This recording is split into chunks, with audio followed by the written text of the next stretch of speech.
Breaking news operation Sindoor next level కి చేరింది. పాక్ తన వక్రబుద్ధిని ఇంకెప్పటికీ మార్చుకోదని నిరూపిస్తూనే ఉంది. ఇవాళ కూడా భారత్ను రెచ్చగొట్టే చర్యలు మొదలుపెట్టింది. జమ్మూ కాశ్మీర్లోని సాంబా సెక్టార్ వైపు డ్రోన్లను ప్రయోగించింది. వాటిని భారత రక్షణ వ్యవస్థలు అడ్డుకున్నాయి.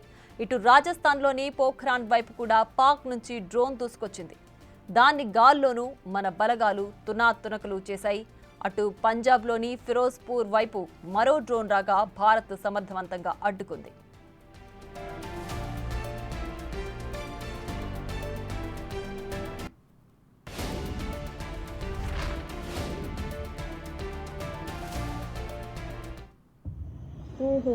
ये क्या यार? नहीं, ये कहाँ जा रही है?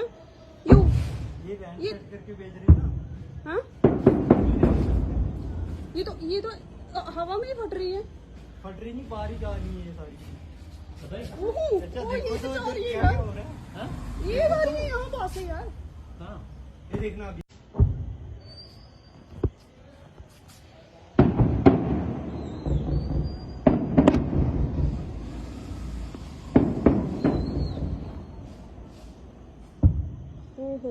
ये क्या यार?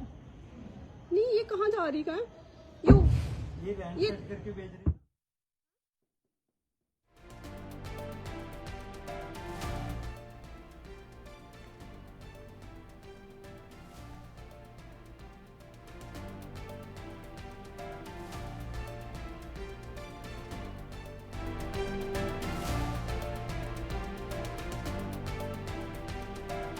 మరోవైపు నియంత్రణ రేఖ వెంబడి పాక్ రేంజర్లు రెచ్చిపోతున్నారు. విచక్షణ రహితంగా కాల్పులు జరుపుతున్నారు.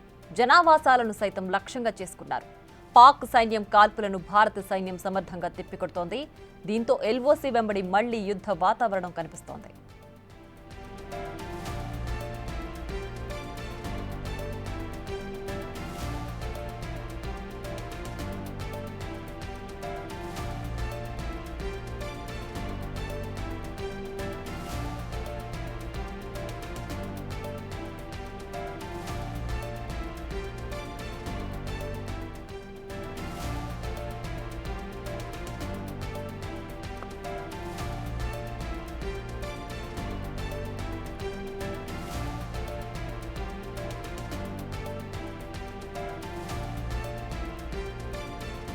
దీనికి సంబంధించి పూర్తి సమాచారాన్ని మా ప్రతినిధి శివ అందిస్తారు. శివ, చెప్పండి, భారత్ ఎప్పటికప్పుడు తిప్పి కొడుతున్నా సరే పాక్ తన వక్రబుద్ధిని చూపిస్తూనే ఉంది. చీకటి పడితే చాలు తన కవ్వింపు చర్యలకు పాల్పడుతోంది. ప్రజెంట్ పాక్ చేస్తున్న దాడులకు సంబంధించి లేటెస్ట్ అప్డేట్ ఏంటి? రైట్ ప్రియ, ప్రధానంగా చూసుకుంటే పాకిస్తాన్ మరొకసారి దాడులకు తెగబడింది. జమ్మూ కాశ్మీర్ లోని 7 లొకేషన్స్ లో ఇటు రాజస్థాన్ లోను జమ్మూ కాశ్మీర్ లోని పలు ప్రాంతాల్లో ఈ దాడులకు పాల్పడింది. జమ్మూ కాశ్మీర్ లోని సాంబా సెక్టర్, ఫిరోజ్పుర, పఠాన్కోట్, నౌగాం, పూంచ్, అలాగే యూరి, పోఖరాన్ ప్రాంతాల్లో పాకిస్తాన్ డ్రోన్లతో దాడి చేసింది. వెంటనే అక్కడ సైరన్లు మోగడంతో బ్లాక్అవుట్ కొనసాగుతుంది. పవర్ కట్ చేసి ప్రజలందరూ కూడా ఇళ్లలోనే ఉండాలంటూ కూడా ఆదేశాలు జారీ చేశారు. మరోవైపు జమ్మూ కాశ్మీర్ సీఎం ఒమర్ అబ్దుల్లా కూడా ప్రజెంట్ జమ్మూలోనే ఉన్నారంటూ ఆయన కూడా ట్వీట్ చేశారు. ప్రజెంట్ అక్కడ సౌండ్స్ వినిపిస్తున్నాయి, అవి ఫిరంగుల శబ్దంలాగా ఉన్నాయి, కానీ ఎవరు కూడా బయటకు రావద్దు, అందరూ కూడా ఇళ్లలోనే ఉండాలంటూ కూడా జమ్మూ కాశ్మీర్ సీఎం ఒమర్ అబ్దుల్లా గారు తెలియజేశారు. జమ్మూలోని చుట్టుపక్కల ప్రాంతాల్లో ప్రధానంగా ఈ సౌండ్స్ ఎక్కువగా వినిపిస్తూ ఉన్నాయి. అందరూ అప్రమత్తంగా ఉండాలి, ప్రజలందరూ కూడా జాగ్రత్తలు వహించాలంటూ కూడా ప్రజలందరికీ కూడా నా హృదయపూర్వక విజ్ఞప్తి చేస్తున్నాను. దయచేసి ఎవరు కూడా వీధుల్లోకి రాకండి, ఇళ్లలో లేదా రాబోయే కొన్ని గంటల పాటు ఎక్కడైతే సురక్షితంగా ఉన్నారో ఆ ప్రాంతాల్లోనే ప్రజెంట్ ఉండండి, ఎవరు కూడా బయటకు రావద్దంటూ కూడా జమ్మూ కాశ్మీర్ సీఎం ఒమర్ అబ్దుల్లా కూడా ట్వీట్ చేశారు. పుకార్లను ఎవరు కూడా నమ్మవద్దు, ఆధారాలను లేదా ధృవీకరించిన ఏ వార్తలను కూడా నమ్మొద్దు, అందరూ కూడా సురక్షిత ప్రాంతాల్లో ఉండాలి, దీన్ని అందరం కలిసి అధిగమిద్దామని తెలియజేశారు.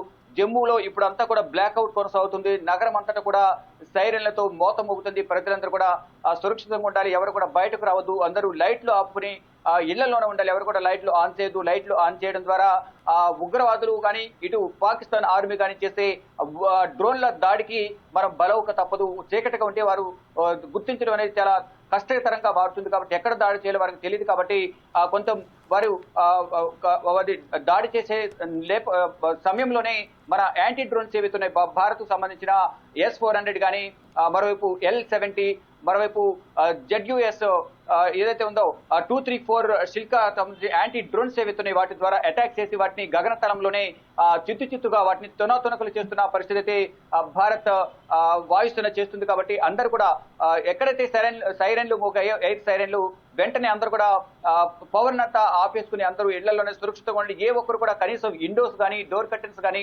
బాల్కనీలోకి వచ్చి చూడటం కానీ వీడియోలు తీయడం కానీ ఏవి కూడా చేయొద్దట్టు కూడా కేంద్ర ప్రభుత్వం కానీ రాష్ట్ర ప్రభుత్వం భద్రతా బలగాలు అందరూ కూడా ప్రజలందరూ కూడా సురక్షిత ప్రాంతాలకు తరలి వెళ్లాలంటూ కూడా సూచిస్తున్నారు. కానీ నిన్నటి నుంచి కూడా పాకిస్తాన్ దాడులు చేస్తూనే ఉంది. ప్రతిగా భారత్ కూడా తిప్పికొడుతున్న పరిస్థితి కనిపిస్తోంది.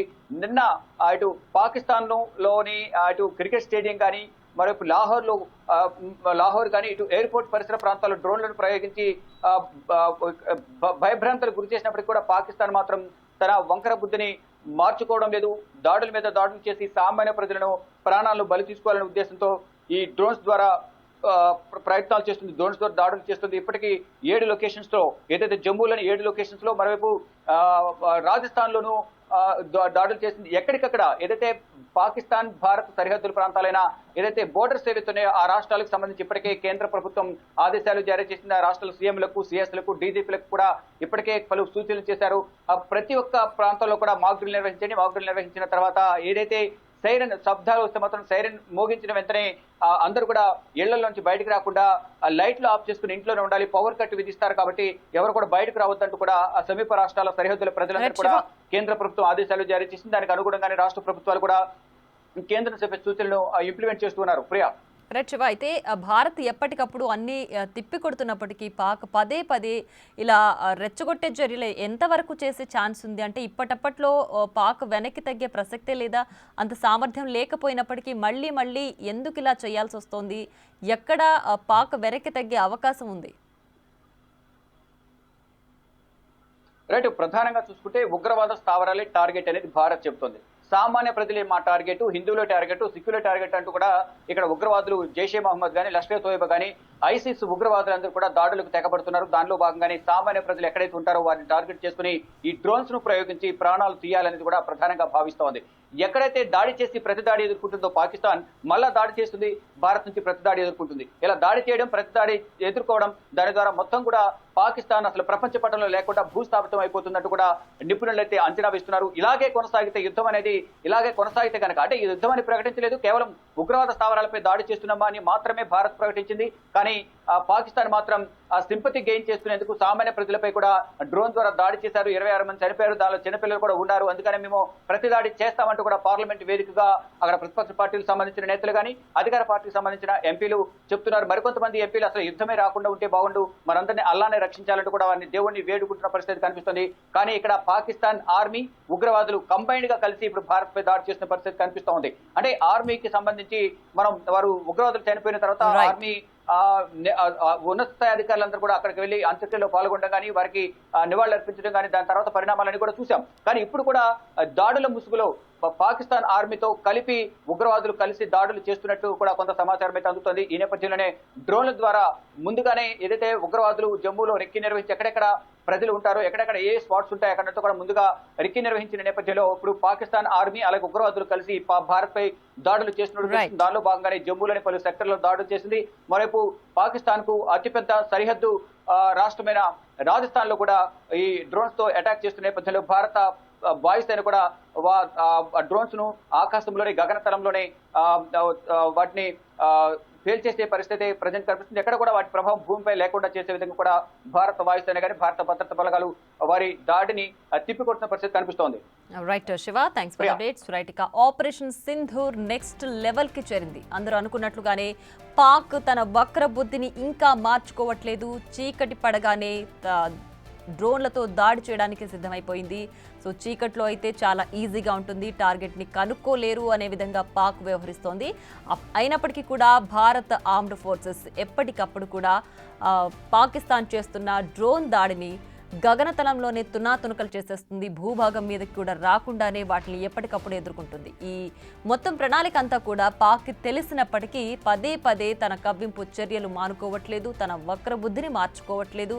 అలాగే ఏ చిన్న అవకాశం దొరికినా సరే ఏదో ఒక సాకు చూపించి మేము దాడులకు తెగబడతాం, సామాన్య పౌరులే మా లక్ష్యం అంటూ కూడా పాక్ ఇప్పటికే దాడులకు తెగబడుతోంది. దీనికి తగ్గట్టు భారత్ రక్షణ వ్యవస్థ కూడా ఎప్పటికప్పుడు దాడి చేస్తే అదే రేంజ్లో మేము కూడా దాడి చేస్తాం, ప్రతి దాడి కంపల్సరీగా ఉంటుంది అని ఇప్పటికే భారత రక్షణ వ్యవస్థ ప్రకటించిన నేపథ్యంలో దానికి తగ్గట్టుగానే ఎప్పటికప్పుడు డ్రోన్లను అలాగే మిజైళ్లను తిప్పికొడుతుంది.